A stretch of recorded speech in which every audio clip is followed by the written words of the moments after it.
it would be good for you can learn to multi-process. So eventually you want to be able to be in more than one reality frame at the same time. So you want to be able to be in multiple frames. You want to be able to be having a conversation here with someone, driving your car, doing something that you need to pay attention to, and also be in other reality frames doing things that you need to be doing there as well. There's no reason that you can't parallel process with a little practice. The way you get that practice is to first break all of your habits. Okay, that's how you get that practice. You break your habits. So if you've always meditated sitting in a chair, lie down and meditate.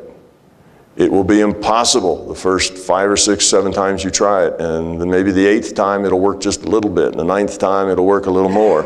Eventually, you can meditate just as well lying down as you can sitting up, but it doesn't matter. Okay, then learn to meditate standing up. Then learn to meditate while you walk around. Then learn to meditate, while you're fixing dinner, washing the dishes, doing the housework.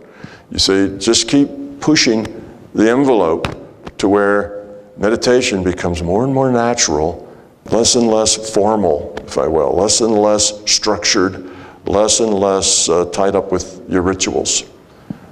Because when you can do that, then it starts to become not this long process, but just click, you're there. You're just switching your data stream to a different reality, and you can have 2 data streams going, you see.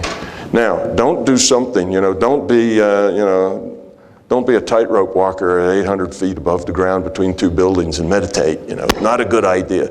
Sometimes you just have to focus where you are.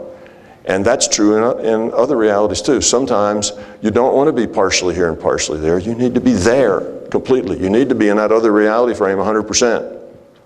And here you're just, nobody's home. You're not here at all.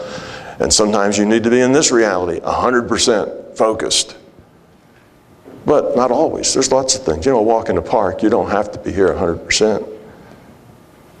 And it's nice to come here, be 100%, enjoy the squirrels, the trees, and the grass, but then you can drift off for a few seconds, and then you come back, and you can basically timeshare reality frames to where you're popping in and out, and get by reasonably well. But anyway, these are skills that are all learnable. You just have to practice them.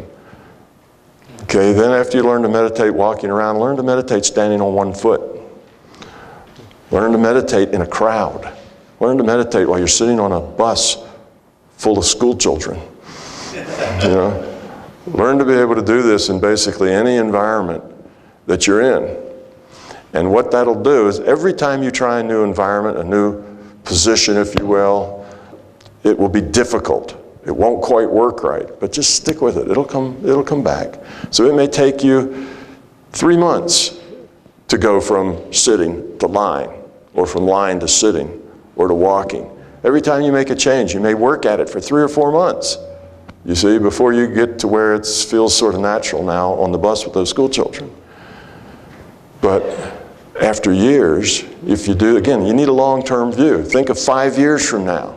Think of 10 years from now, where you want it to be. That's how you have to keep working. This idea that if it doesn't, if in 2 weeks, you haven't figured it all out and you're not good at it, I can't do this. It just doesn't work for me. That's like, taking 1 piano lesson, and if you can't play Beethoven, you're going to quit. Okay, so that's about question, how. How do you get there? And what do you do when you're there? And how do you build up this ability to control your consciousness and the data stream that you're hooked to?